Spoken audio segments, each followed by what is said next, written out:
So it's topic 5. It's topic 5. Share capital. Share capital. So today you can take maybe some short notes. So I won't be dictating anything. So here I'll just be explaining. So because I've already shared the notes, so I'll just be explaining. So if you can take some short notes, you can be able to take them because the notes I'm going to discuss, you already have them. The notes I'm going to discuss, you already have them. So don't start asking to tell me that, wait, Malim, I'm writing. So that won't be my problem. I wait, you are writing, me, I'll just be discussing. As I write a few things here on the board, you can write yourself, or you can be having the notes I've already shared. Because what I'm going to discuss is just basically what is actually already in the notes, is what in this case already is actually in the notes, and majorly it is actually the super highlighted areas. So under the topic of share capital, this is what you're going to in this case look at under the topic of share capital. So we're going to understand what is share capital. So what is exactly share capital? What is share capital? What is share capital? What is share capital? Then we look at, in this case, share premium. We're going to look at share premium. This is what we've already been able to mention it previously, but we'll also be able to look at it. The types of share capital we can be able to have in a company, types of share capital, the types of share capital. The types of share capital you can then actually be able to have in a company. We're going to look at something we refer to as a prospectus. There's something we call a prospectus. As prospectus, under the prospectus, you'll see what are the contents of a prospectus. What are the contents of a prospectus? What are the contents of, in this case, what a prospectus? Also, we look at something we refer to as a misleading prospectus. Under the effects of a misleading what prospectus? A misleading prospectus. We look at, in this case, a misleading prospectus. And in this case, what are the effects of, in this case, what we refer to as what as a misleading prospectus? There was something in this case we refer to as a statement in lieu of a prospectus. A statement in lieu of a prospectus. There's something we refer to as a statement in lieu of a prospectus. So what do you mean by a statement in lieu of a prospectus? Then we'll be able to look at, in this case, the methods of issuing shares, or we can also say the methods of raising capital in a company. The methods of raising share capital in a company. The methods of raising share capital in a company. Then we'll, in this case, predominantly also in this case, look at what we refer to as a reduction of the share capital. Reduction of the share capital. We're going to look at a reduction of the share capital. A reduction of the share capital. We look at a reduction of the share capital. Then there's something in this case we refer to as maintenance of the share capital. Maintenance of the share capital. Maintenance of the share capital. We look at maintenance of the share capital. Then here, there's also a very famous case law in company law. There's another very famous case law in company law. It is one of the major case laws in company law. We've already been able to come across others, but here we'll come across another one that has a very nice name, known as, in this case, what? Trevor versus Whitworth. Trevor versus Whitworth. Trevor versus Whitworth. So we'll see what this particular case law states in terms of, in this case, ensuring you maintain. Of course, I've already been able to briefly mention this one. The share capital of the company must actually always do what? Be maintained. It is virtually the fund of last resort the creditors can actually be able to rely upon if today the company was to do what? To be liquidated. So we'll delve deeper into, in this case, how can you really be able to maintain your capital? You know what it means to maintain, to keep it very safely. No one should be able to tamper with it, or in this case, mess with it. It is virtually the fund of last resort that, in this case, if today the company was to be liquidated, we'll go to it. And in this case, get the money from there to be able to pay what? The creditors. And if there are any residues, then we can be able to share amongst what? The shareholders. Amongst the shareholders. So that's what, in this case, we'll actually be able to look at under maintenance. I've already been able to briefly talk about it, but now we'll delve deeper into this aspect of maintaining the share capital of the company. Then last but not least, in this case, we look at dividends. And under dividends, we'll see how, in this case, dividends will likely end up having to be proposed, declared, and eventually, in this case, done what's paid by the company. And in this case, it will likely be proposed, declared, and in this case, eventually paid by the company. So ideally, this is what, in this case, we're going to look at under what? The topic of share capital. the topic of share capital. The topic of share capital. The topic of share capital. So what is share capital? What is share capital? Remember, initially, when we in this case introduced this particular unit company law, we said when we talk about a company, it is a form of business. It is a means to which in this case you can be able to conduct business. It's just in this case amongst the others you know about, like a sole proprietor, or in this case a partnership. Like a sole proprietor, in this case what? A partnership. Any form of business in this case, it will in this case end up having to commence, by in this case ensuring it has a key resource. Part of this key resource is in this case exactly what? Capital. It is capital. Part of the key resource to in this case set up a business is what we call what? Capital. It is capital. And then when we talk about in this case share capital within a company, we are having to mean it is in this case a means to which in this case the company can be able to raise what? Capital. And in this case, it arises as a result of the company having to do what? Sell shares. So the company sells shares. And then in this case, as a result of having to be able to sell, in this case, what we call what? Shares. It is able now in this case to raise a means of capital, which in this case we refer to as what? As share capital. So it is a means of capital for the company. How does it arise? It arises as a result of the company having to be able to do what? Sell what we call what? Shares. The company sells shares. And of course, in this case, you already know in this case what you mean by a share, because it is just the very previous topic we've been able to look at. It is just the very previous topic we've actually been able to look at. So share capital is a means through which a company can be able to raise capital. How does it arise? The company simply sells what? Shares. And as a result, it is able to raise what we call what? Capital. A company is a form of business. It can only be able to operate if it has capital. One of the key sources of capital is, in this case, what? Share capital. It sells what? Shares to raise, in this case, what? Share capital. To raise share capital. So that's in this case what you're having to say what? Share capital. So when the shares are having to be sold, they can in this case be sold at what we call what? At a premium. Or in this case, they can actually be sold at a discount. So they can actually be sold at a premium, or they can actually end up having to be sold at a discount. So when you sell shares, there's something in this case we call what? The par value. The par value, or in this case what we call what? Face value. The par value in this case what? The face value. The par value in this case what? The face value. This is like in this case the true value at which in this case the share should actually in this case do what? Be sold in the market. So that is what? The par value. And this is what in this case will likely end up having to be stated in what we call what? A prospectus. But now sometimes the company could end up having to sell these shares at an amount over and above the par value. What in this case has actually been stated as the value per share. Maybe in this case the value per share is supposed to be maybe in this case 10 shillings. 10 shillings. But now they actually end up having to sell at in this case what? 15 shillings.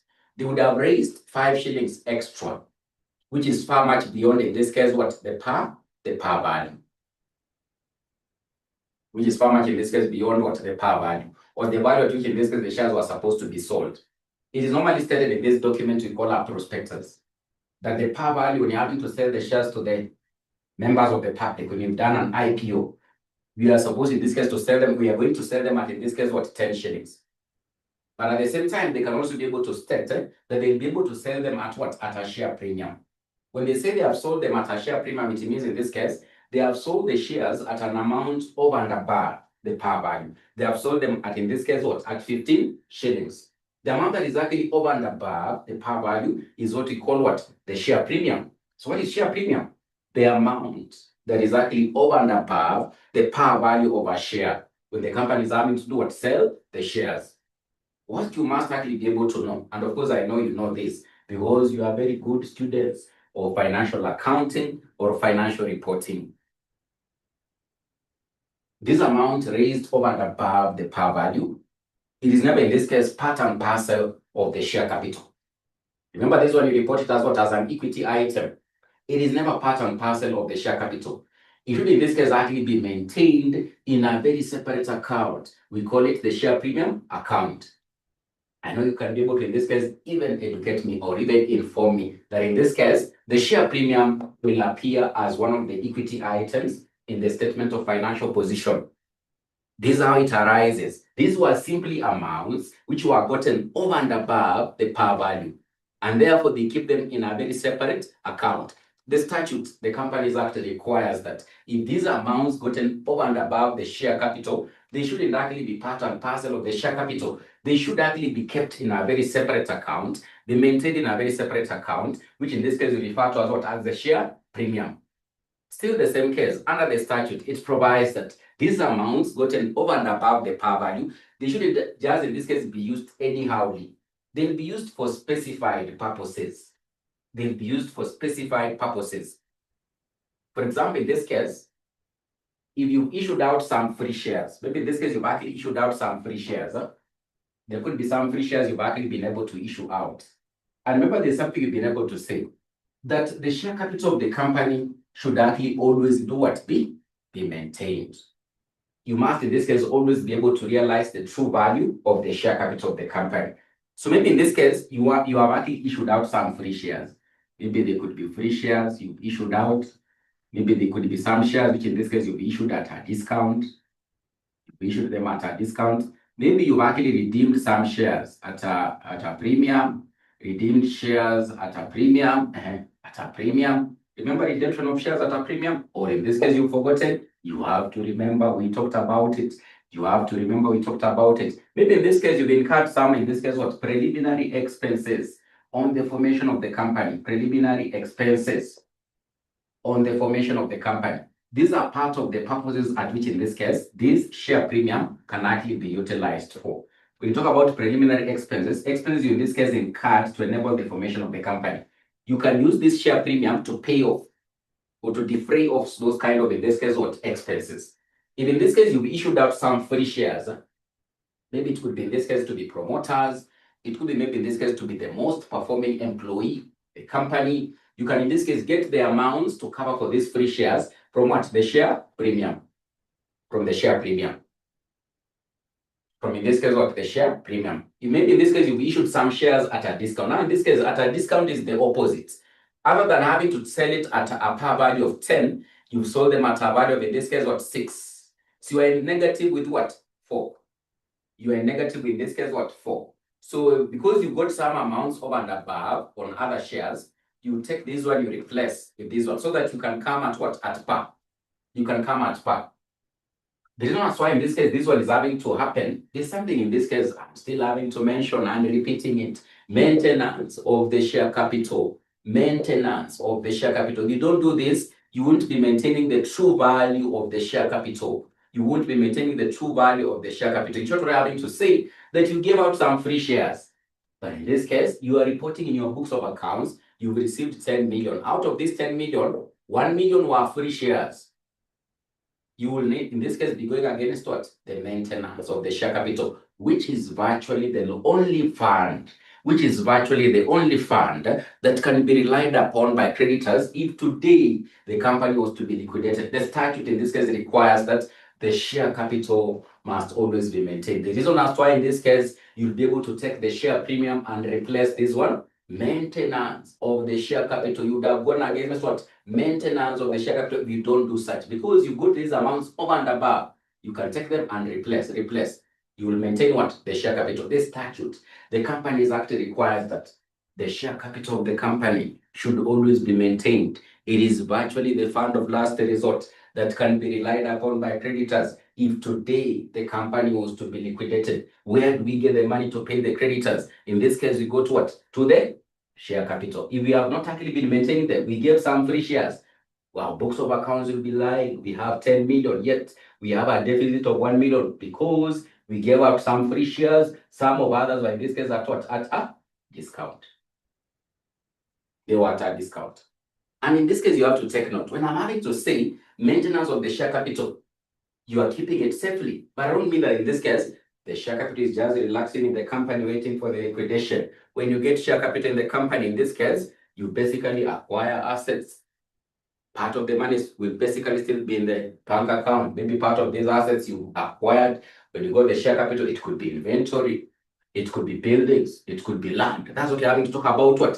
The capital is in this case represented by the assets, the inventories. That's what you're having to say you maintain. But in this case, it's not the money is relaxing in the bank, waiting for liquidation. It is not being used for anything. No, it is basically represented by what this share capital is used to acquire, and therefore they have to be maintained, because now if the company is to be liquidated, we sell this inventory, we sell these buildings, we get the money to pay what? The creditors. It is virtually the fund of last resort that can be relied upon by creditors if the company was to be liquidated today. But the money is not just waiting. I've already been able to tell it is represented by maybe assets, which could be inventory. When they got the money, they bought maybe machineries to manufacture products. They bought land. They built a warehouse, a godown. That godown now is what the creditors are relying upon it on liquidation. And then in this case, you're having to say, the reason that's why in this case you look at the share premium, you'll be able to, in this case, replace any shares that were actually paid for free. In this case, if any shares that were given out for free, if some shares were given out at a discount, you can be able to cover for the discount on this from this premium. If in this case you redeemed some shares at a premium, remember redemption. Well, in this case, you see, when you talk about redemption, you are simply having to buy back the shares that you actually sold. If you are redeeming preference shares, you are buying them back. Maybe in this case, you bought, in this case, you in this case sold them at maybe 10. You sold them at 10. So it means the shareholder was having to give you as a company 10 bob. So they were giving you 10 bob. But now when you are redeeming basically simply means in this case you are giving back the money, then they are relinquishing the shareholding. You are redeeming at 12. You see you are at a disadvantage because you are incurring more than what in this case you got.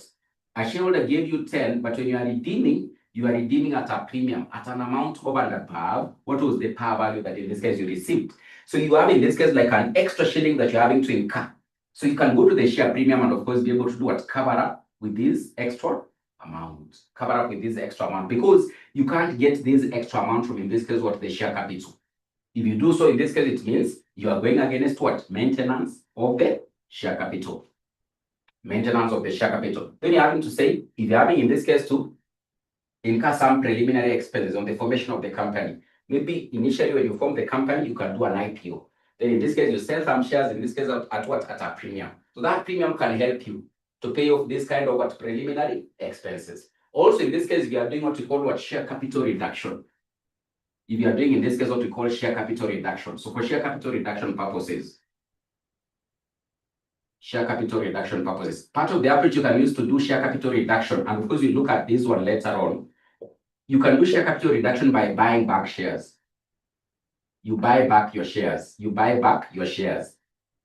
You can buy back what? Your shares. So what it means in this case, you had actually been given some amount by this case what? By the shareholders. But now you want to reduce the capital. How do you reduce it? You tell them that in this case, you relinquish your shareholding, I give you back your money. So you had actually given me 10 million. I want in this case to do it, to relinquish part of this 10 million as capital because we are not having in this case to meet, like in this case, your value as a shareholder.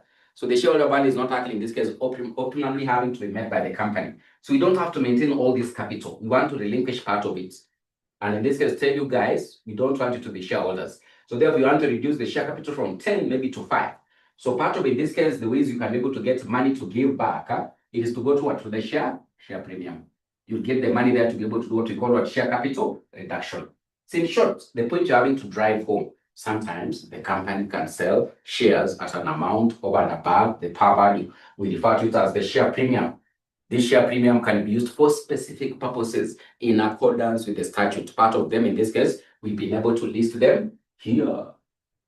We've been able to list them here.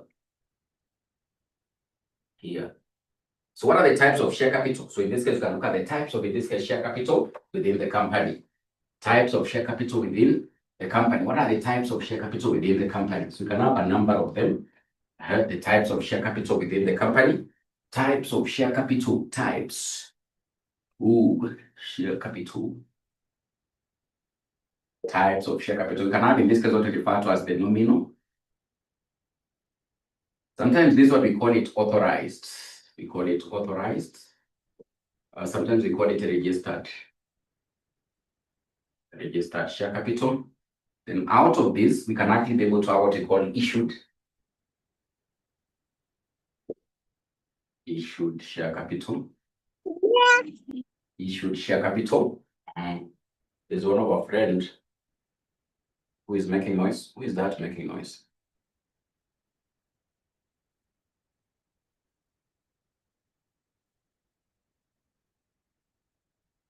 You can mute some of our friends here, because I can tell you some of the things we've had in these classes. Some of the things we've had in these classes when people are not muted, you cannot imagine. You cannot imagine, or I can't tell you. Let me not tell you, but just try to imagine for yourself. You just try to imagine for yourself. Let me not tell you. You just try to imagine for yourself. Some of the things we've had in these classes when people are not on mute, I don't need to tell you. You just try to imagine for yourself. Just try to imagine for yourself. If you imagine for yourself, you just get the answer. You just get what? The answer. You just end up having to get the answer. So in this case, you can actually be able to have, in this case, issued share capital. You can have subscribed share capital. Subscribed share capital. Then in this case, you can have unsubscribed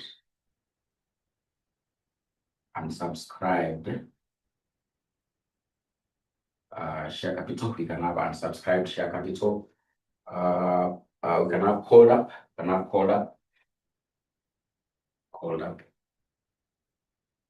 Share capital and called up. We can have uncalled up. We can have fluctuating capital. So these are some of the types we can be able to have. So the type of the capital, share capital will likely be described. By the name. Will it be described by the name? For example, in this case, when we talk about nominal, authorized, or registered, it is the share capital with which the company will be registered with at the registrar's office. So it is the share capital with which the company will be registered with at the registrar's office. When you're having to register the company, will be called upon to state which capital you want your company to be registered with. Maybe you'll say 100K, you'll say 1 million, say 5 million. So that is basically, in this case, what we refer to as the authorized or registered capital. The capital with which the company will be registered with at the registrar's office. So we refer to it as the registered. Sometimes we call it authorized. Is what you've been authorized by the registrar. Out of it, you can be able to issue. Maybe in this case, the registered could actually be 100,000. So you register your company with 100,000. So out of this registered capital, the capital with which you've been able to register your company at the registrar's office, then you can actually be able to issue part of it. So what you issue out of this 100,000 is what you'll be able to refer to as the issued share capital. So the issued share capital is part of the authorized share capital, which has actually been issued out to the members of the public to apply or to subscribe for allotment, or in this case, for the shares to be distributed to them. So what you have to take note here is that the issue will never be more than 100,000, because now in this case, you can never, in this case, issue what you don't have.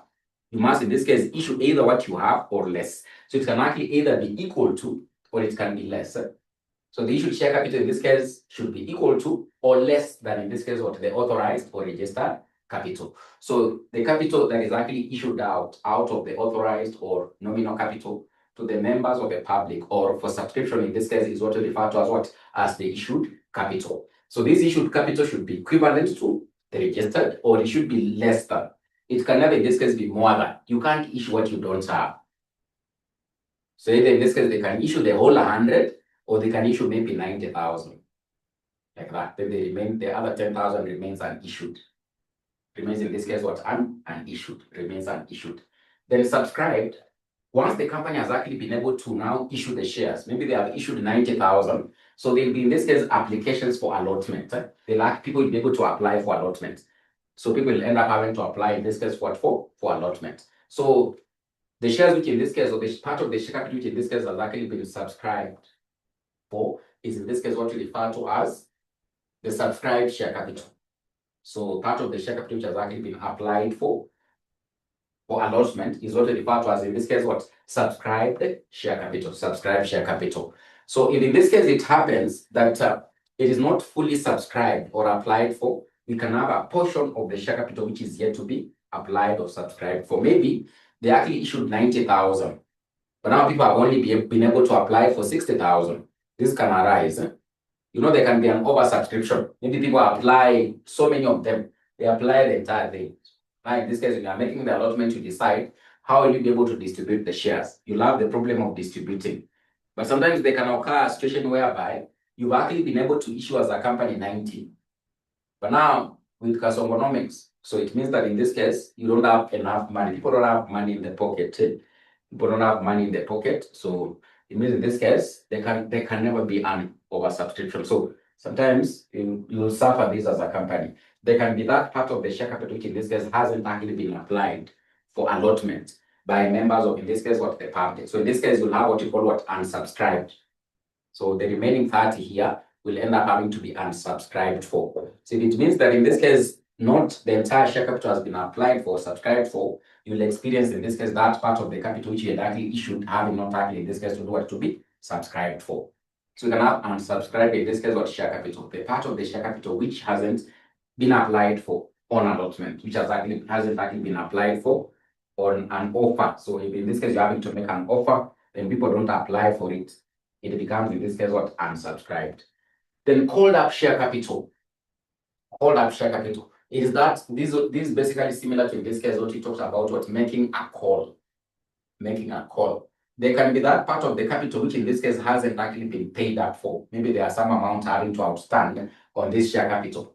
Because you say, for example, the first value of the share could actually in this case maybe be 10. Then you say on allotment, people have to pay 6.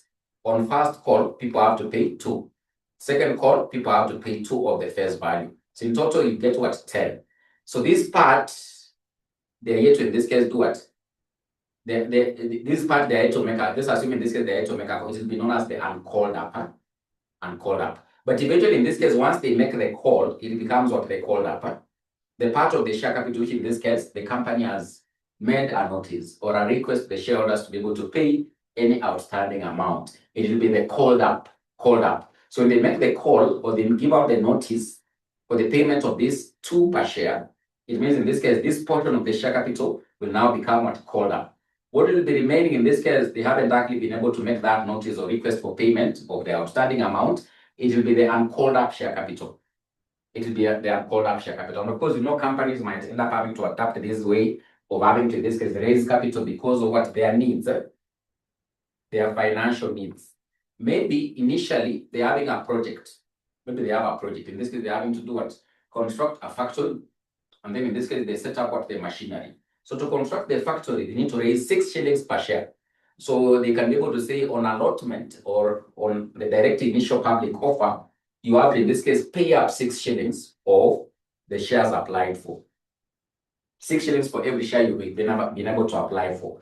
So they want to use these 6 shillings to be able to do set up or construct the factory. Then in this case, once they are through, there'll be another need having to arise. Maybe they want to now do the machinery, to set up the machinery. They make another call.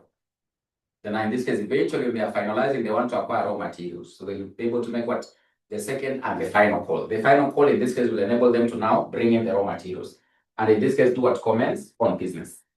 Commence on business. That will be part of the reason as to why they can go for this kind of an approach, whereby on allotment, you just in this case pay part of the first value. Then when they make the first call, you make another portion of the first value, payment of the first value.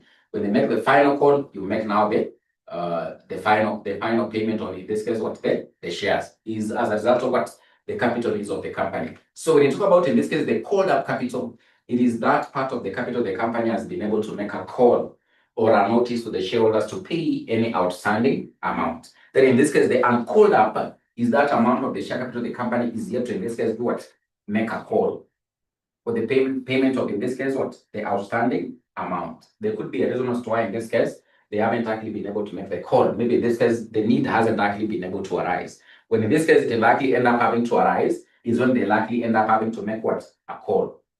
Then you have the fluctuating capital.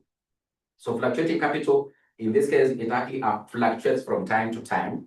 It will actually basically be dependent upon maybe if the shareholders are having to add in more capital, maybe from time to time, they're having to maybe in this case add in more capital, maybe draw part of in this case the capital. So it changes or fluctuates every time there's an addition of capital. When capital is withdrawn, in this case, it means probably in this case, Those who are having to withdraw the capital, they might actually end up having to be charged, maybe some kind of, like in this case, interest. So it will likely end up having to fluctuate. So that kind of a capital, we'll be able to call it what? A fluctuating capital.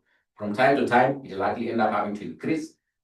Then in this case, from time to time, it can actually end up having to be withdrawn. So it is having to, in this case, fluctuate. It's not in this case static. It's not in this case actually what? Fixed. It's not in this case fixed in any way. So we'll be able to refer to that kind of a share capital as having to be what? A fluctuating capital, having to be a fluctuating capital, having to be a fluctuating capital, a fluctuating capital. So now I want us, in this case, we look at something we call a prospectus. So a prospectus, we've been able to say that the company is going to sell shares. But now when they're having to sell the shares, they use what we call a prospectus. So what is a prospectus? What is a prospectus? We have in this case what we call what? A prospectus. A prospectus, we have what we call a prospectus. And then we have another one we call a statement. We have what we call a statement in lieu of a prospectus. In lieu simply means a representation of a prospectus. A statement in lieu of a prospectus. So when you talk about a prospectus here, a prospectus is a notice or an advertisement that ends up having to be issued out by the company, inviting members of the public to buy into the shares. It can be shares or debentures of the company. Of course, debentures, we're going to look at it when we go to the next topic, which we refer to as debt capital. But here, let's focus at, in this case, what? Shares. Debentures, we'll talk more about it in our next topic. In this case, we call it debt capital. It's still an instrument that the company can actually be able to sell to raise capital. In this case, we refer to them as what? As debentures. We'll talk more about them in debt capital, which is our next topic. Let's focus so much in this case with regard to what? Shares. So when you talk about our prospectus, a notice, advertisement that can be issued out by the company, inviting the members of the public to buy into the shares of the company, or we're having to say also what? Debentures. So they can actually be able to give out this notice on their websites, in newspapers, radio announcements. They'll basically be out there talking about, in this case, them having to do what? Sell shares. So this prospectus will have, in this case, a number of contents. It will have, in this case, what? A number of contents. So part of the contents that will be there, quite obvious, that you must actually be able to expect, we should be able to see the name of the company. For example, in this case, if it's in a newspaper, we should be able to see the name of the company, which company is having to sell these shares. Number two, we should be able to see the par value of these shares. We should be able to see the par value of these shares. That 10 shillings we've been able to talk about, we should be able to see it. Number three, are they selling the shares at a premium, or they're having to sell them at a discount? They must actually be able to inform us. We should at least in this case be able to see, are they having to sell the shares at a premium, or in this case they're having to sell them at what? At a discount. This company you're talking about, who are the directors? Are we putting our money in safe hands? Are they in safe pair of hands? Or things might just go marambas for us. When we put in, after 2 or 3 weeks, we are told that in this case the company is no more. We have to know who are the directors of this company. So they'll have in this case to do a profile. Who are the directors? Also in this case, they have to indicate these directors, how many number of shares are they having to hold in terms of what you call what? Qualification shares. Qualification shares. Do you remember qualification shares? We said in this case, when Orlango will become a director at SAFCOM in the year 2029, in this case, he will be called upon to take up some shares at SAFCOM. Those shares, he'll be called upon to set them up. In this case, we call them what? Qualification shares. And in this case, remember we said, Orlango doesn't deal in this case with very little money, a lot of money, a lot of liquid money. Liquid money. So those shares, you'll be able to take them up. In this case, we call them what? Qualifications. So we are having to expect, if Safaricom gives out a prospectus in 2030, the name of Orlango should be able to appear there. And of course, they should be able to indicate he has how many number of shares. And mark you, they won't be little shares. It will be almost over 10 million shares. They have to indicate. They have to indicate. They have to indicate the number of shares having to be held by what? These directors. The number of shares having to be held by what? These directors. But then the date of issue, when are they issuing these shares? When will people start having to scramble for them? They'll be able to indicate the date of what? The date of issue. When they are opening in this case, what? For people to be able to do what? Apply or subscribe. They'll be able to say maybe in this case, it's exactly what? On which date can they be able to give? So maybe they can be able to say 1st of April 2026. But this fast, can we really be sure about it? It is Fool's Day, so maybe they can be able to give a very good data. But when you say fast, it is Fool's Day. You might be fooling us. Is it a Fool's Day? People might end up having to suspect. They must be able to give a very good data, a nice data, so they'll be able to indicate the date of issue. It has to be there because you are inviting people, but they, in this case, don't know, in this case, when are they going to, in this case, start to do what? Applying for the share. So they'll be able to, in this case, indicate the date of, in this case, what? The offer, or the issue of, in this case, what? The shares. The date of, in this case, what? The issue of the shares. So the names and address of, in this case, what? The auditors of the company. Who are the auditors of this company? So they'll be able to profile or give you, in this case, what? Their details there. So apart from, in this case, what we've just been able to mention, there are other key reports that must actually be attached on the prospectus. Number one, the financial statements of this company, more so in this case for the last, what, 5 years. Number two, the dividends paid, dividend report for the company for the last, in this case, what, 5 years. It is very essential that in this case, this report is there. Number three, what is also very essential, assuming this company is having to raise this money for a very essential project. So the financial viability of this particular project, a report about the financial viability, reports on financial viability of some of the projects the company will likely be involved in, report on the financial viability of the projects the company will likely be involved in. Why do you think it's actually very important to put this? In this case, you're having to say, Olango is a very clever guy. He'll be asking, how has actually this company been performing, Safaricom as a company? They'll tell him, Safaricom, we've actually made 60 billion of profits consistently for the last 5 years. This company looks very attractive. That is actually giving me signs that in this case, if I put in my money, then it is really going to be able to thrive. It won't actually, in this case, just exist for a short period of time. It is like, in this case, it will be there forever and forever. My money, in this case, will likely be safe in terms of what? Investment. Then in this case, be asking, dividend, how have you actually been paying, declaring dividends per share? They'll tell him, oh, they also don't joke up with us. You're having to do 2 shillings per share the first year, 3 shillings per share the second year, 4 shillings per share the third year, 6 shillings per share the fourth year, 10 shillings per share the fifth year. Wow, this is very attractive.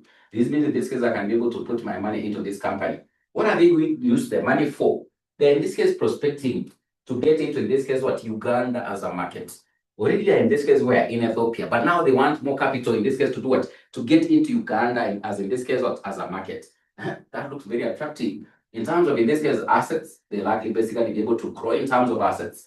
It'll become a very big company. There's a lot of viability in terms of market we're in Uganda. It means in this case, the future of this company, things are just quite okay. It looks very attractive. In this case, I can actually be able to do what? Put in my money. Even if I put in that 10 billion of mine, it won't drink water. It won't drink water. So we are able to say, apart from the contents, these key reports, it is important that in this case, the company attaches on the prospectus the financial statements of the company the last 5 years, very essential. The dividends report of the company the last 5 years, very essential. In any case, the share capital is having to be raised to invest into a viable project that in this case, probably in this case, can be able to bring in a return. There has to be a report by a special accountant having to indicate the financial viability of that kind of, in this case, of a project. Because any person having to buy shares in a company, he's an investor. His intention basically in this case is looking at what is the going concern of this company, like in the next or near future. I must actually end up having only to be able to, in this case, do what? Put in my money. If in this case, I can be able to ascertain what? These reports are actually there, and in this case, they're having to satisfy me. Remember, these financial statements you're having to talk about, they must in this case be audited. Not just financial statements, audited. Audited financial statements by what? By an auditor. And he has actually been able to certify them. So that in this case, if it happens, we put in our money and we rely on these financial statements, who will be asking questions? The auditor. The auditor, and of course, in this case, I know in your auditing and assurance, you must have learned something about it, or about what? The auditor's liability. This is how it can be able to arise. This is how it can be able to arise also. An investor can question, I relied on these reports to buy shares in Safaricom. These financial statements were certified by this auditor. He is one of the experts, in this case, who I relied upon when I was having to make what? A decision. So he sues the auditor for, in this case, what? Is it civil, or you can also say criminal? Is it civil or criminal? Or statutory, in this case, what? Liability. So like that. So it become, in this case, what? Liable. So this, the essence of, in this case, what? Putting on this prospectus, what? These reports. So apart from the contents, part of the other accompaniments or contents that in this case will be found in this case in this report are these ones. And I've already been able to explain the reason as why in this case they'll end up having to put them up there is because now in this case, a person having to make an investment in the company in terms of buying shares, this is what he'll likely basically be looking at to be able to do what? Make an informed decision. And part of, in this case, the experts will likely be involved. For example, in this case, on the financial statements, it is the auditor. The financial statements attached there, they should actually, in this case, be certified by the auditor. So we have this on, this is what we call what? A statement in lieu of a prospectus. A statement in lieu of, in this case, what? A prospectus. Sometimes the company might actually, in this case, go for the approach where they don't want to go public, announcing everywhere that in this case they're having to sell shares. They can, in this case, take an approach where they approach key investors who, in this case, they know for sure they can end up having to buy the shares of the company without having to make a lot of noise out there in the public. Then they can issue to them something we call a statement in lieu of a prospectus, a representation of a prospectus. In lieu simply means a representation of, in this case, what? A prospectus. It will have similar contents to, in this case, what? A prospectus. The only difference is that in this case, it will basically, in this case, be done what? Privately, without having to make a lot of what? Noise out there in newspapers or everywhere. They just know this kind of a guy can actually be able to buy shares. So they actually approach him and actually inform him, in this case, what? Or what is actually happening in the company. They convince him, and in this case, eventually he does what? He can end up having to buy what? The shares of the company. So when you talk about this statement in lieu of a prospectus, it is a representation of a prospectus. Only that in this case, the company doesn't actually issue it out publicly. It approaches key investors in the economy privately, and in this case, convinces them with the same contents in a normal prospectus, in this case, for them to be able to do what? Buy the shares of the company. We call it a statement in lieu of a prospectus. A statement in lieu of a prospectus. There's something now in this case we call what? A misleading prospectus. A misleading prospectus. A misleading prospectus. A misleading prospectus. There's something we call a misleading prospectus. What is a misleading prospectus? Just from the term mislead, it is causing a lot of confusion. It is causing a lot of confusion. We are wondering, in this case, why did we invest our money? Is because we were lied to. We were lied to in the prospectus that the company, in this case, is making a dividend of 10 shillings, is paying a dividend of 10 shillings per share. And in this case, we did what? We put in our money. By that time, in this case, is when Orlando is having to realize, Kime Muramba. In this case, Orlando, in this case, will have certain remedies. It can't just go like that. Orlando will be able to say, in this case, because you lied to me, guys, I'll deal with you. I'll deal with you. So in this case, when you talk about a misleading prospectus, it is a prospectus that contains misrepresentation of facts. Misrepresentation of facts. What is contained there is not true. Misrepresentation of facts. A prospectus that contains misrepresentations of facts.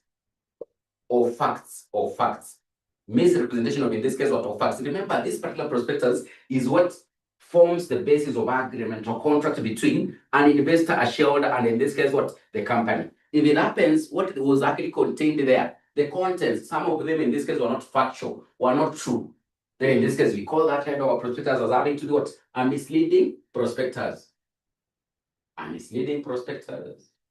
A misleading prospectus, we call it a misleading prospectus. It contains what? Misrepresentation. It contains what? Misrepresentation of, in this case, what? Facts. You know, in this case, statements that are in this case found in a contract, we call them representations. Statements found in a contract, we call them what? They are making representations about what? The agreement. Statements in a contract, we call them representations. If it happens, these statements are not true, then we say they are misrepresentations. So it means in this case, what is having to be contained in this kind of a prospectus, it is not true or factual about the company. It is just having to lie to what? The potential investors, maybe to dupe them to be able to buy the shares of the company. We are having to say, like in this case, Orlando is having to be lied to, that the company is having to pay 10 shillings per share as dividend in those attachments we've been able to talk about. Then in this case, he's blind. He thinks, like in this case, because the auditor certified it, The things are okay. Let me put in my 10M to get 10 shillings per share as dividend in the coming financial year. Maybe in this case, they would be at what? 11. Maybe they have actually said in this case, they are going to in this case do what? Expand into in this case what? Uganda. He puts in his money. He waits the first month, second month, third month, fourth month. Nothing like that is having to happen. Or maybe in this case, they of course invest in Uganda. But I think in this case, when they invest there, things now in this case start going haywire. Things are having to go marambas at Safaricom as a company where he had in this case a lot of hope. Now they have started making losses. So this basically in this case is having to raise questions. This guy is lying to me. So in this case, this is what I saw in the prospectus. It was very attractive. But now in this case, things are not okay. What am I going to do? So if that happens in this case, under the law, such kind of an investor will have what? Certain remedies. He has remedies. He has in this case what? Remedies. These remedies are usually categorized into two. There are those remedies against in this case what? The company itself. He can go for the company itself. And in this case, number two, we've been able to say sometimes in this case, you can be able to have what? Experts who are involved in having to do what? Prepare the prospectus. In this case, we can have what? Auditors as having to be part of the experts. But in this case, more so, this prospectus as part of the contest, it is normally signed by directors. Directors are the ones in this case who are like on top of things. In terms of, in this case, what? Preparing the prospectus for the company. They are the ones who sign it off. So that in this case, it can actually be put out there. So part of the parties who can actually be liable for anything that is actually contained there, number one, it is directors. Mabazu wa company, directors. Then in this case, apart from directors, we can actually in this case be able to have what? Auditors or other experts. Experts like in this case, what? Auditors. Let's assume in this case, this company was just having to be formed. And now in this case, the person who like in this case be on top here, will be in this case what? The promoter. The promoter on a company having to be formed, it is the promoter. Remember in this case, you see one of the duties of a promoter, if in this case is having to form a public company, then he'll actually be involved in the initial prospectus that will actually be prepared by the company to invite people to buy the shares of that public company. So the parties who can actually be liable, in this case, these are misleading prospectus. It can be directors, it can be experts like auditors, it can be promoters. Experts, they are in this case involved, for example, in having to come up with some of the reports that in this case are actually attached on, in this case, what? The prospectus. Attached on, in this case, what? The prospectus. So in the exam, they can be able to ask, who are the parties who can be liable for the contents of our prospectus? 3 marks. So don't start having to say this is Greek. I've not seen it anywhere. We just say directors, experts, and promoters. Don't say this is Greek. I've not heard it anywhere. Just say it. The parties who can be liable for the contents of our prospectus, or the parties who can be liable for a misleading prospectus: directors, experts, promoters. 3 marks, cool marks, 3 cool marks, 3 cool marks, 3 cool marks, 3 cool marks. So overall, what you're having to say that any investor who has actually basically been misled by a misleading prospectus will have in this case what? Remedies. In this case, you have the remedies against the company, and those ones against in this case what? Directors, experts, or in this case what? Promoters of the company, promoters of the company. So you can in this case look at the remedies that in this case you'll be able to have against in this case what? The company. The remedies that in this case you'll be able to have against what? The company. So the first remedy he'll be able to have is what we call rescission, to resign, or in this case to avoid this kind of what? A contract of allotment of shares. So number one, he can be able to resign. He can in this case resign the contract. Can resign the contract. Or in this case, he can actually be able to sue for negligence. Sue for negligence. Or in this case, sue for recovery of damages or losses suffered. Sue for recovery of damages, recovery of the damages or losses suffered. Losses suffered. You lost money. So you lost money because now in this case, you thought things will be okay. You thought in this case what? Things will be okay. These are the 3 key remedies. Against what? The company. So he can resign or avoid the contract of allotment. He can sue for what he called negligence. This negligence, you must have learned about it in your law and governance. He can sue for recovery of damages. or losses in this case what suffered against what a key officer of the company, like a director, like that. Or in this case, if you can be able to prove an official officer of the company was involved in that misleading prospectus, he can sue for recovery for any loss he has suffered as a result of relying on that what in this case prospectus. So when you talk about in this case having to resign or avoid the contract of allotment, so he in this case, like if the shares have already been allotted, so in this case he relied on the prospectus, they have done an initial public offer, he got the prospectus, he subscribed for them, they have already allotted. So you can in this case resign and actually say that I do not want in this case to do what? Have these shares. I not in this case want to have these shares. I've just realized that in this case, I was actually misled by your prospectus to buy these shares. And therefore, I don't want in this case to be part and parcel of this kind of an agreement. He'll be given in this case that right to avoid what the contract. And therefore, in this case, it means he'll be able to recoup back his what money that he had actually been able to do what? Invest in the company. That in this case, he had actually been able to do what? Invest in the company. And to be able to resign, he must actually be able to prove that this particular prospectus, indeed, it was actually issued by the company. Number one, he must prove it was issued by the company. So he provide evidence that the prospectus was by the company. Number two, he must actually be able to prove that he actually relied on it. In this case, he relied on it, and that is what, in this case, really convinced him to be able to do what? Buy the shares of the company. He, in this case, ended up having to do what? To rely on it. He relied on it to be able to do what? Make an informed decision. Number three, he can pick out that misrepresentation. He can pick out that statement which was not, in this case, correct in what? The prospect that was lying about the company. He can really pick it out. And in this case, be able to produce it as part of, in this case, the evidence. This is what you said, and in this case, is not actually true, or in this case, factual about what? The company. With him having to be able to prove this, then he'll be able to avoid or cancel out or resign, in this case, what? The contract of, in this case, what? Allotment of the shares. Allotment of the shares. So he must prove those. But in this case, number one, it was issued by the company. Number two, he relied on it. There was a statement in this case, he relied upon it to be able to make what? An informed decision to buy the shares of the company. Number three, the statement he relied upon it, in this case, it was not in this case true, or maybe in this case factual about the company. And therefore, it is one that in this case convinced him to be able to do what?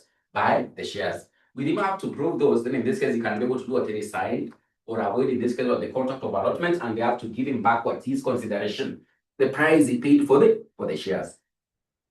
But you'll have to give me back my money. I don't want your nonsense. You'll basically be shouting at the office of the company, telling them, you people are nonsense, so you have to give me back what? My money. You have to give me back what? My money. I can be able to prove this. You have to give me back what? My money. Like that. But now, there can be sometimes situations whereby he can lose this right. Loss of right to resign. There's a situation where he can lose the right to, for example, to resign. For example, number one, the reason that's why he might lose.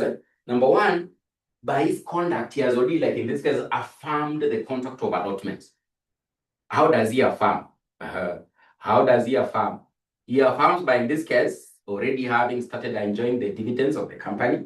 He affirms in this case by having to, in this case, attend the meetings of the company. He affirms by, in this case, having to vote at the meetings of the company. He has already, in this case, started having to enjoy the rights of the company. So by his conduct, it can, in this case, be concluded that in this case, he's like, in this case, he has affirmed. Mambo iko sawa. Mambo iko sawa. So iko sawa, so no problem. I can eat these dividends. So he has already, like in this case, affirmed it. So you can lose this right to it. Means you have to do it within a reasonable time. So if he fails, number two, if he fails to do it within reasonable time, if he fails to do it within reasonable time, then in this case, it means if it takes a very long period of time, this can arise. Number one can arise. For example, you can now, in this case, do to affirm it by starting to enjoy what? The membership rights. It's like you've already been able to ratify it. So you're enjoying dividends, you've taken 1 year, 2 years, you haven't raised any question. Then after the third year is when you are bringing this kind of a question. So you might end up having to, in this case, do to lose the right to avoid the contract of what? Of allotment. Number two, if in this case you don't do it within a reasonable time, don't wait for such, in this case, a very long period of time for you to, in this case, seek for resigning or avoiding the contract of allotment. It must, in this case, be within what? A very short period of time after allotment of the shares. After the allotment of the shares are actually, in this case, done what? Been done by the company. Then, number three, where restitution integra is not possible. What that means, you cannot actually be returned back to the original position. Where restitution integra is not actually, in this case, not possible. Like in this case, Olango Olango has already, in this case, been able to transfer his shares to, in this case, what? Francisca. Francisca is one of, in this case, what? The parties Olango sold to what? The shares there. So in this case, Olango has already lost. He can't be returned back to the original position. Maybe the person could actually be able to end up having to, maybe in this case, complain. It could be Francisca, but he has to prove he relied on what? The prospectors. So we can't return him back to the original position. He has already transferred the shares to another third party. In that case, automatically, Olango loses the right, in this case, to do what? To resign the contract of, in this case, what? Allotment of shares. Where restitution in Instagram is not possible, you cannot actually end up having to return back to the original position. By how? In this case, you've already transferred the shares to another party. Then number 4, if in this case you have a person of, in this case, an experience, that in this case, your capacity and in this case, capability, and your experience shows that in this case, there's no way you could have actually been duped by the prospectors. Had you made further inquiries, in this case, you could have actually been able to know that in this case, that kind of a prospector is exactly what? Misleading.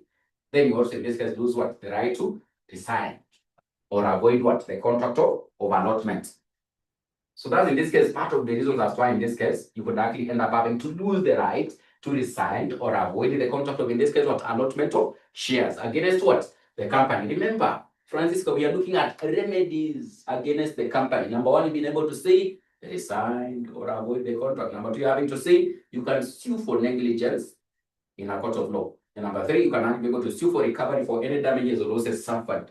So long as, in this case, you can be able to prove an official officer of the company was responsible for that misrepresentation. And therefore, the company should do what? Be liable for its officers. Should be liable for its officers. Should be vicariously. You say what? Vicariously. Vicariously liable. Vicariously. Vicariously. Vicariously. Vicariously liable. So vicarious liability. Vicarious liability, you also learned about it under the law of tort. You learned about something under the law of tort, what we call as negligence and vicarious liability. So the agents of the company, who are the officer, can make the company itself to be liable because they are officially appointed by the company. They act as the agents, as the officers of the company. So the company becomes vicariously liable. So negligence, in this case, negligence is something you must have actually been told about negligence. There are 3 elements about negligence. There are 3 elements about negligence that, in this case, you cannot be able to use, in this case, to sue a party before the court of law. Number 1, you have to prove the party had what? A duty of care. Number 2, in this case, he failed on the duty of care. Number 3, in this case, you suffered a loss. You must prove, in this case, as an investor, you suffered a loss. If you can't prove number 3, don't go for negligence, my friend. Maybe try these other ones. You will succeed. But if you can't prove, in this case, you suffered a loss, then if you bring that before the court, you won't actually be able to succeed to sue for, in this case, what? Negligence. So in this case, if you can be able to prove that an official officer of the company had a duty of care, like in this case, a director, then this director actually failed on that duty of care to giving you the right information in the prospectus. Then as a result of that, uliekelea kama bet. Then in this case, ikaungua. In this case, now you can be able to sue for what? For negligence. So you must prove the 3. There was a duty of care. Failure of the duty of care resulted, in this case, for you to end up having to do what? Suffer a loss. As a result of this, you can sue for negligence to be able to do what? Recover your losses or damages against what? The company. So those are part of, in this case, the remedies against, in this case, what? The company itself. So resign or avoid the contract, sue for negligence, sue for recovery of damages or losses suffered as a result of, in this case, relying on what? The misleading prospectors. So you can take a break. Then in this case, you can actually be able to come back and actually be able to finalize on what are the remedies you have, in this case, against what? Directors. Then in this case, you can be able to look at other issues like methods of issue of shares. A break of 5 minutes should be adequate enough for us to be able to relax. Then we come back.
Yes, welcome back. So confirm whether we can continue or we can go to sleep. So there are either two things.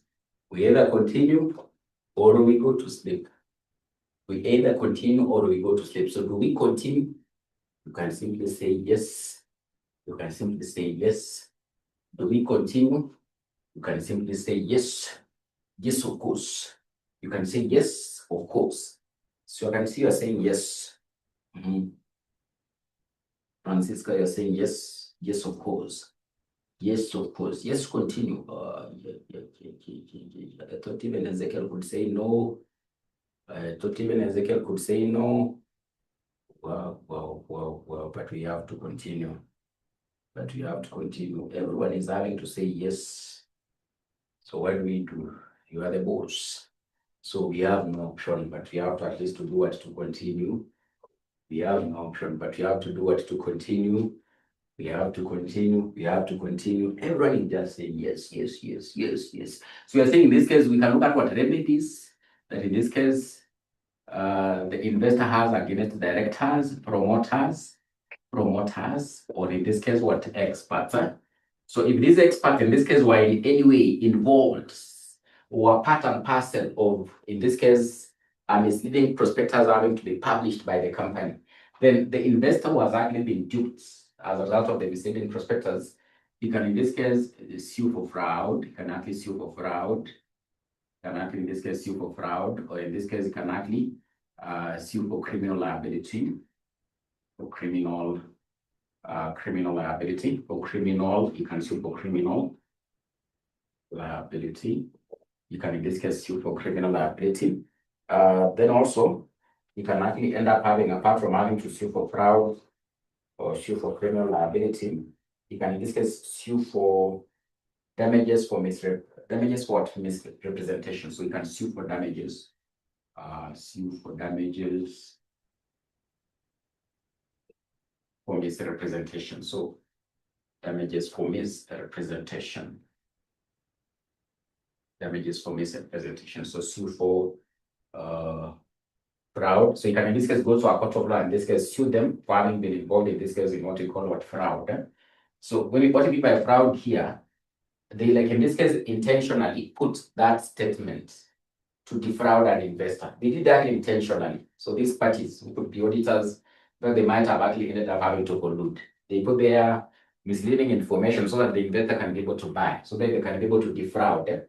So if you can prove in this case it was done fraudulently, it was done in this case fraudulently, then in this case he can actually be able to go to a court of law and sue and actually be able to prove it was in this case done with the intention to defraud him as an investor.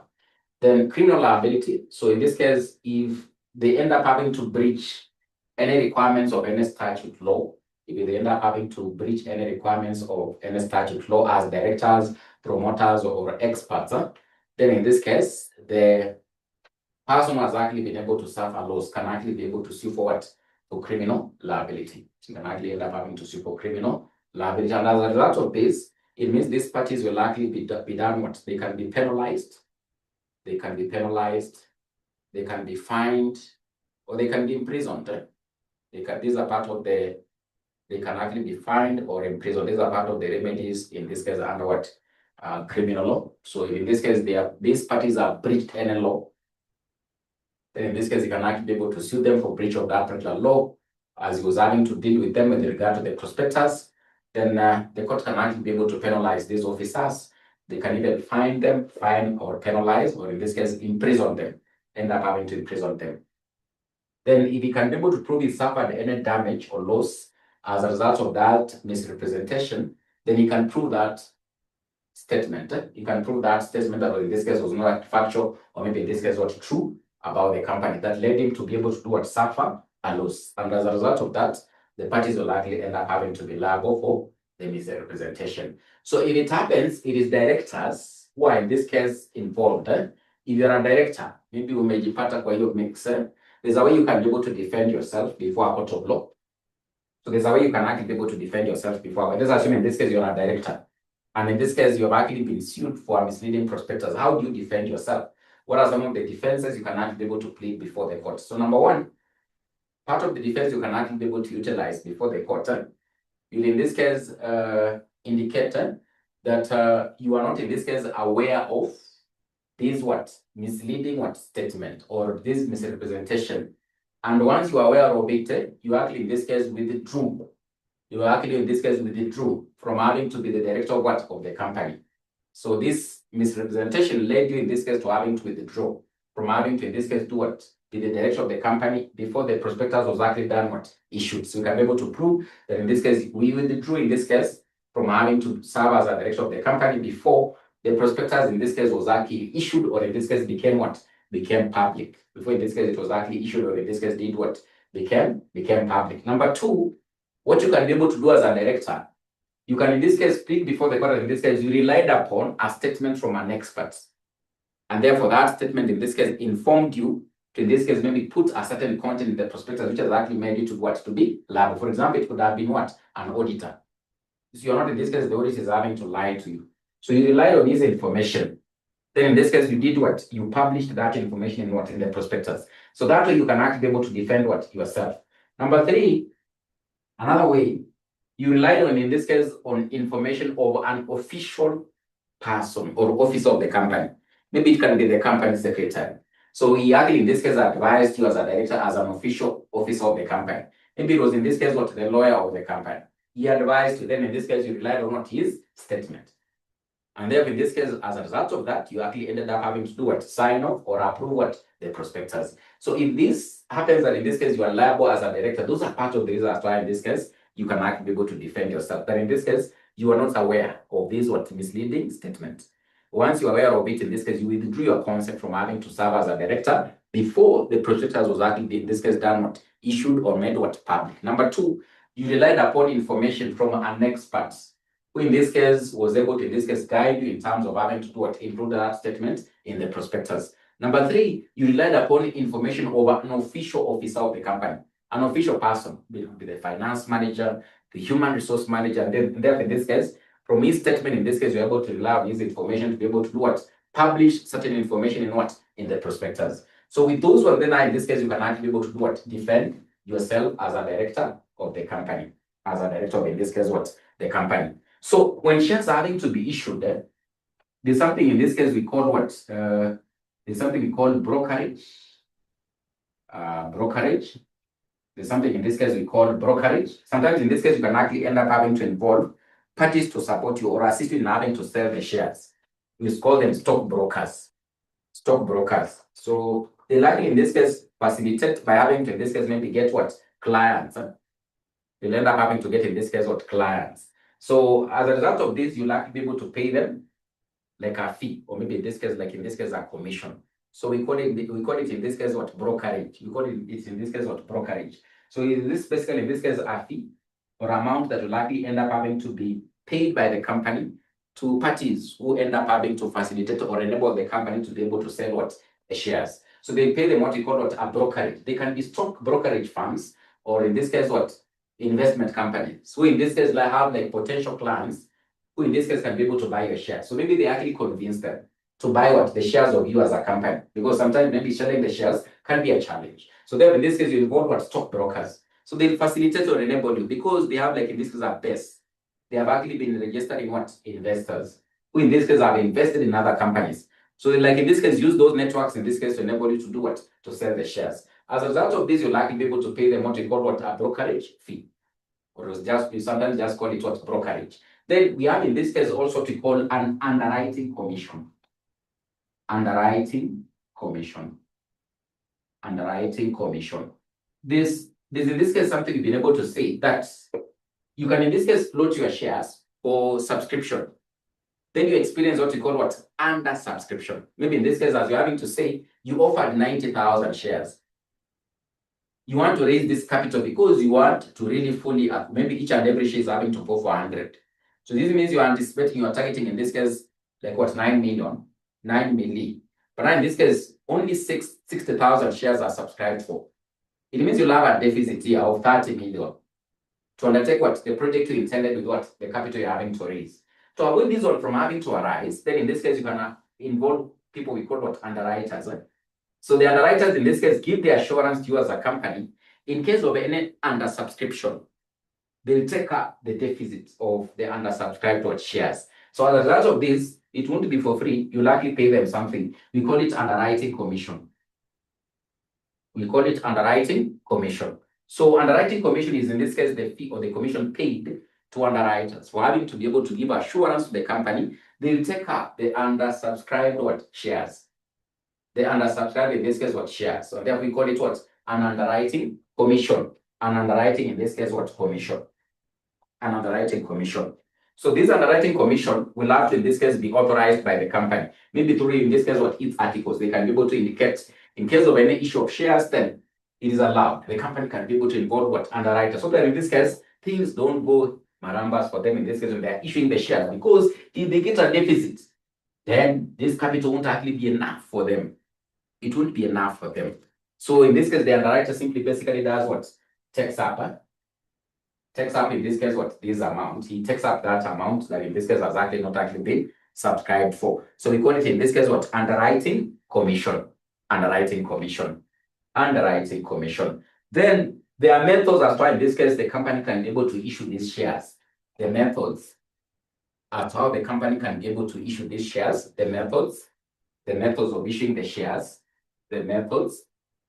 How can they be able to sell these shares? The methods. So they can, in this case, do what we call a direct offer. Direct offer. They can do a direct offer. Number two, they can, in this case, do something we call placing. We have, in this case, placing. We have, in this case, placing and offer for sale. So we have, in this case, offer for sale. Offer for sale. Then you have, in this case, tendering. You have tendering. Then you have, in this case, number four, it's placing.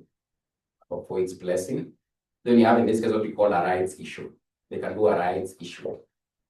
So these are the methods as well the company can be able to, in this case, do sell the shares. They can do a direct offer. They can do what we call offer for sale. They can do what we call tendering. They can, in this case, do what we call placing. They can do what we call a rights issue. A rights issue. So the methods of issuing shares. When you talk about a direct offer, is where the company itself directly sells the shares. They do, in this case, a direct offer by having to sell the shares by themselves, as in this case, as the company. So what happens here is that the company will fully be involved in having to do prepare the prospectus. Then in this case, they issue out the prospectus. Then eventually they do they invite people to buy the shares. They invite people to buy the shares. So they, in this case, directly be involved in having to do issue. They'll be directly involved, in this case, in having to do issue the shares by preparing everything by themselves. In this case, the prospectors, which means in this case, directors will be fully be involved. They'll actually fully be involved in having to do prepare the prospectors.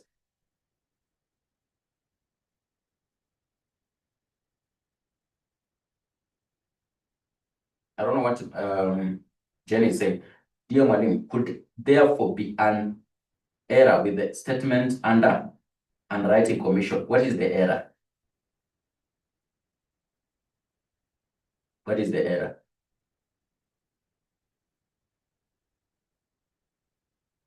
What is the error? I have to unmute you. I have to unmute you.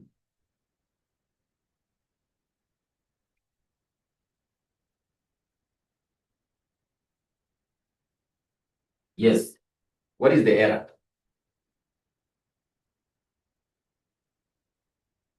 I've unmuted you.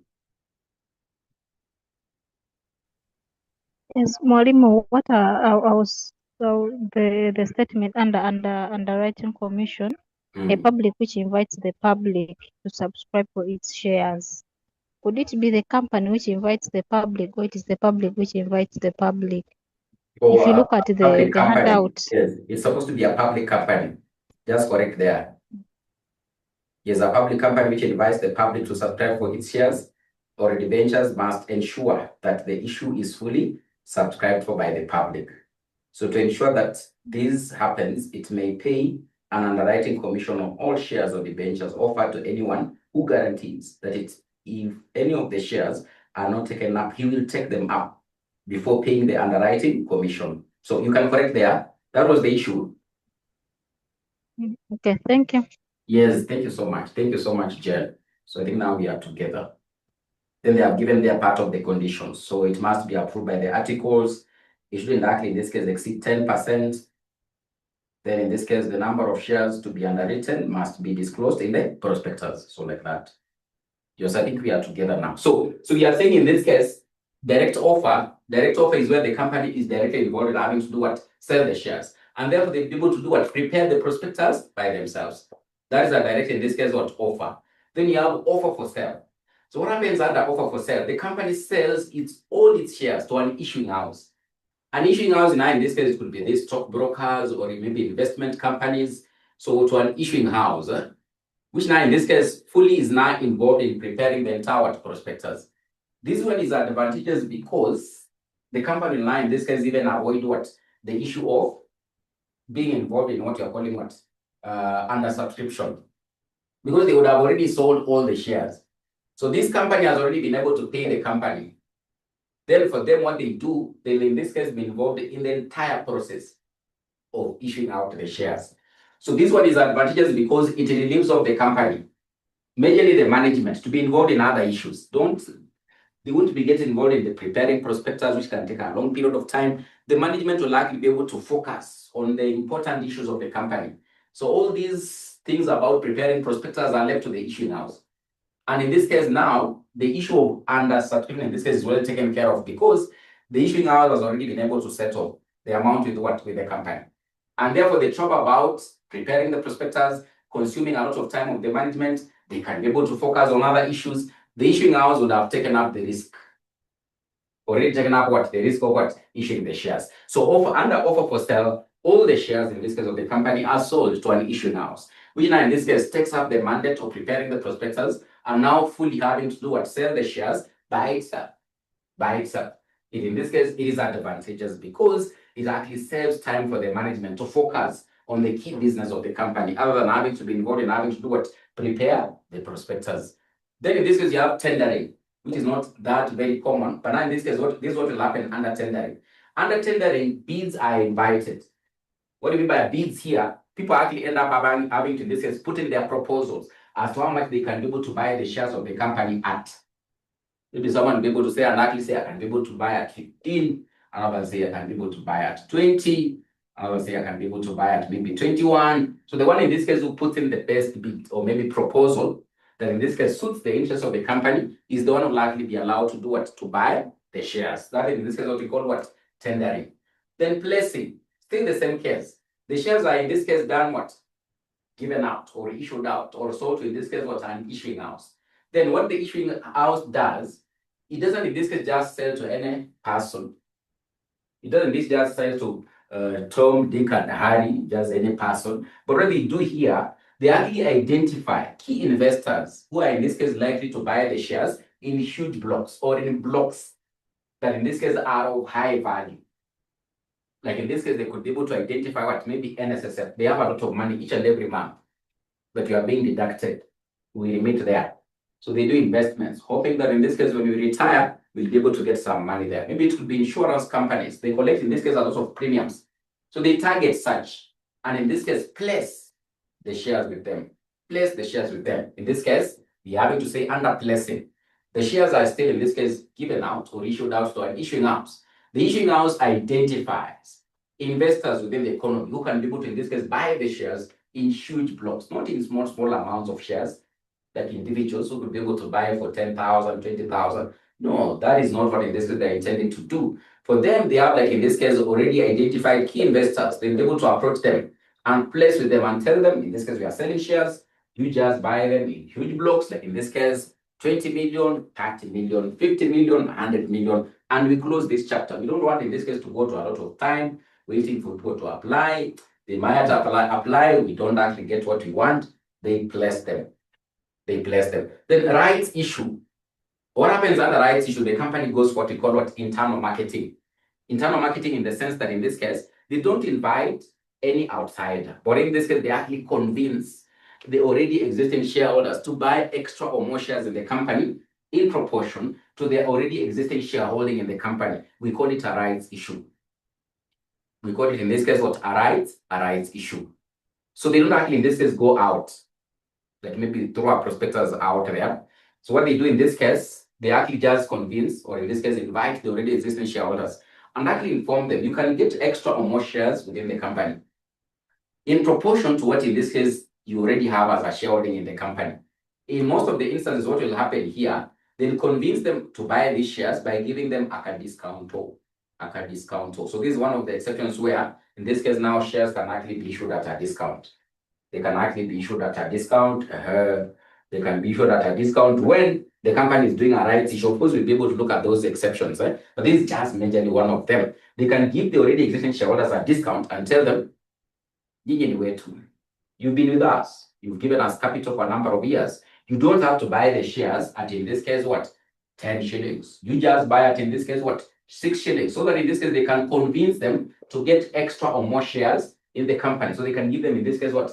A discount. So that's still, in this case, one of the means as to how the company will be able to raise capital, or the methods through which, in this case, they can be able to sell what? The shares. So we can have direct offer, offer for sale, tendering, placing, rights issue, rights issue, rights issue, rights issue, rights issue, rights issue, rights issue. So repeat, offer for sale. Offer for sale, the company sells all the shares to an issuing house. What is an issuing house? A company, or in this case, like a stock brokerage firm that in this case is involved in matters of selling shares for companies. So they sell to them all the shares. The company in this case would have actually been able to relieve itself the risk of, in this case, for example, having what? An under subscription. The company that is having to buy the shares the issuing house has already settled with the company. So it will be their trouble for them in this case to prepare the prospectus by themselves. It is not the company. It is not the company. The advantage of offer for sale, the management of the company is relieved of this hulabaloo, left, right, and center of preparing a prospectus, consuming a lot of their time. They will really be able to focus on the key matters of the company. On the key matters of the company. Because now, the company that in this case will be involved in having to sell the shares, it will be the issuing house. Offer for sale. All the shares are sold to an issuing house, which now in this case in turn prepares the prospectus, and now in this case sells the shares on behalf of, in this case, what? The company. The advantage, it saves time for the management of the company to concentrate on key matters of the company. It relieves of the company the risk of, in this case, under subscription, because all the shares would have already been sold to what? The issuing house. How will they be able to sell it? It is their problem. It is their problem. It is their problem. How they be able to sell it then? It will be their problem. It will be their problem. It is not our issue. It is not our issue. It is their problem. It is their problem. So that in this case, some of the methods that in this case will likely be used in having to do what? Sell the shares. Sell the shares. And of course, for today, we are going to end there. So hopefully on Wednesday, we'll be able to wind up these topics. So I don't know what in this case we wind up on Wednesday. So let's hope we'll be able to clear. So on Wednesday, in this case, we'll be able to look at maintenance of share capital, the ruling share versus Whitworth, then dividends. Then I'll be able to touch on, in this case, the variation of class rights. There's something about a variation of class rights. I'll be able to touch on it. Then, of course, also in this case, allotment of shares. How is allotment of shares now done? Once they have actually been able to issue out a prospectus, people are applied. How does the company do in this case what we call the allotment, then the variation of class rights, then maintenance of share capital, predominantly under maintenance of share capital, look at the rolling share versus Whitworth, then the reduction of share capital, then in this case, eventually we look at dividends payments by the company. So hopefully on Wednesday, we should actually in this case be through with the topic of share capital. Any question you can actually be able to ask, but let me end there for now, because now it is time to go. It's time to go. It is time to go. It is time to go. Quiz. So what do you mean by quiz, Kelbo? What do you mean by quiz?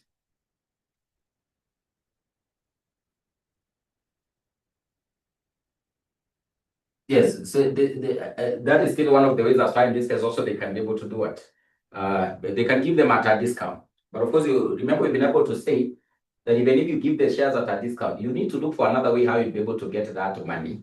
You can go to the share premium. So it can still basically be the way, as far in this case, they can actually be able to do the placing. They can do what? The placing. Or when they're using a statement in lieu of a prospectus to convince private investors. So they can be able to use that method to convince them.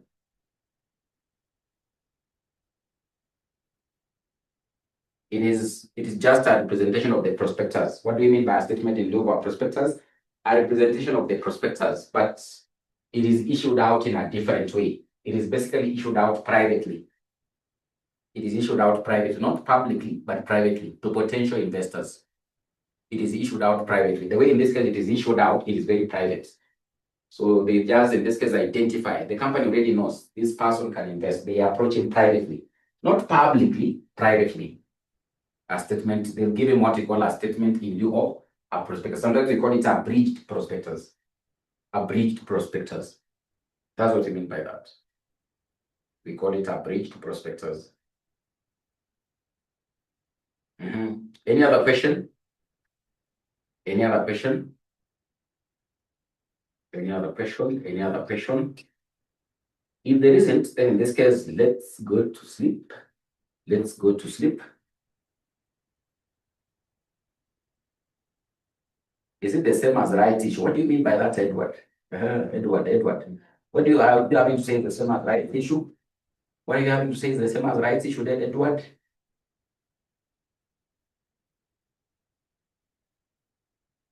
Doris had that quiz. So what is the quiz? Doris had a quiz.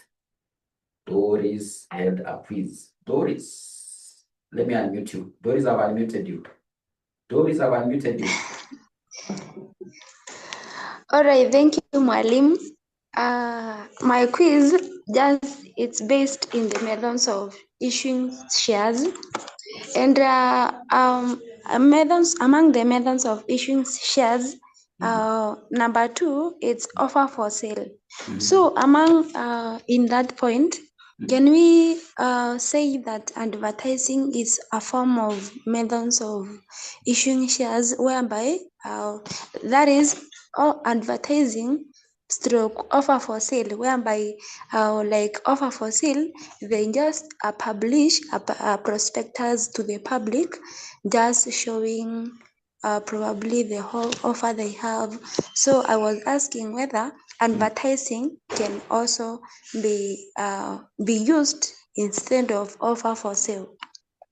Instead of offer for sale. But in this case, when you talk about advertising, it's a bit broader. So advertising is actually a bit broader, because still even under direct offer will advertise, because in this case you see the definition you're having to talk about in this case a prospectus. What is a prospectus? A notice or advertisement issued by the company inviting members of the public to buy into what? The shares. So advertisement in this case will likely be very broad. So it won't actually in this case suit for you to give it as an alternative of offer for sale. Don't do such, because it is very broad. Because in this case, still here you're advertising. Even when you're doing tendering, you go out there, you like put your information public there, invite people to bid. You can still put your stock advertising. So it is very broad when you say in this case advertising. So in this case, you're looking at the method, don't say advertising. Instead of offer for sale, just say offer for sale, then explain as in this case you've been able to explain. Because if you say advertising is actually very broad. It can in this case be able to apply even to all of them. Because in all of them, you'll have to go out publicly in most of the instances, and therefore you'll be advertising. And in this case, you'll likely be using what? The prospectus. That's what you're having to say. A prospectus is a notice or advertisement issued by the company, inviting members of the public to subscribe or apply for the company's what? Shares. So we've been able to get my point, Doris.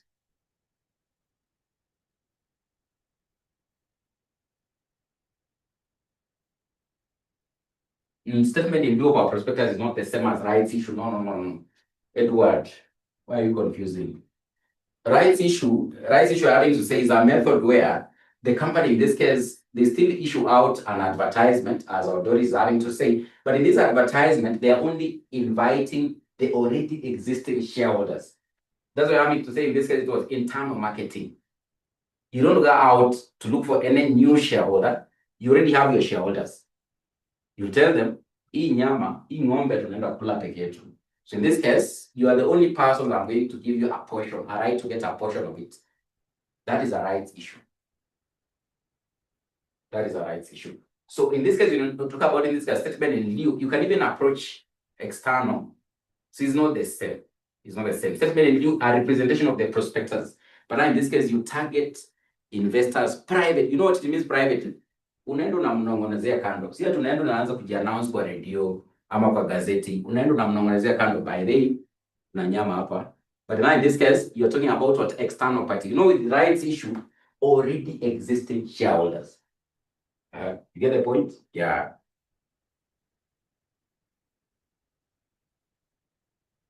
Any other question? Any other question?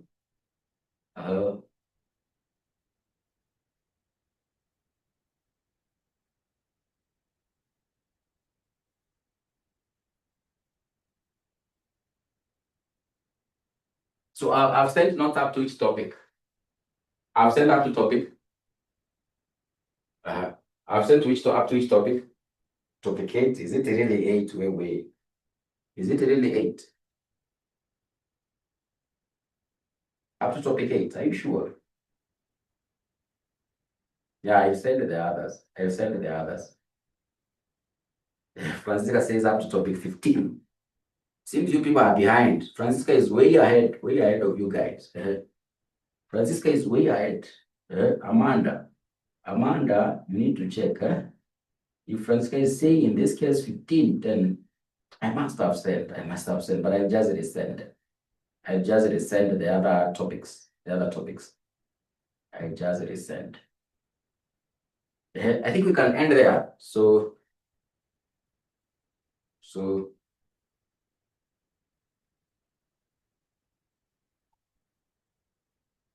for some of us who are new, we can resend. So you're going to resend and make sure you come with the notes. You print the notes and have them. Print the notes and have them, because if you wait for me to dictate for you notes here, I don't dictate notes. I don't. Those who have taught before, they know. I don't dictate notes in class. If you wait for me to dictate, you better print and have them. Be working with them like a dictionary. When I say, look at this area, look at that area, then we go like that. Because if you end up having to dictate notes here, you know, this class can last only 3 months. So in 3 months, you won't be able to cover the syllabus and be able to revise. So you're far much better off if you print the notes and be working with them like a dictionary. Everywhere you go, you can be having them. When you have a class, open them. Open them very quickly, because ideally I just discuss directly what is in my notes. I don't discuss anything outside the notes.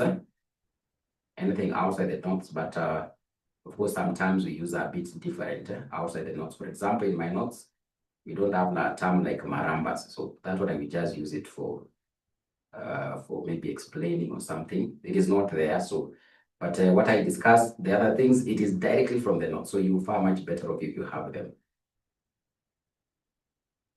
If you have them, I think we can end there. So let's meet on Wednesday. Otherwise, thank you so much and have a good night.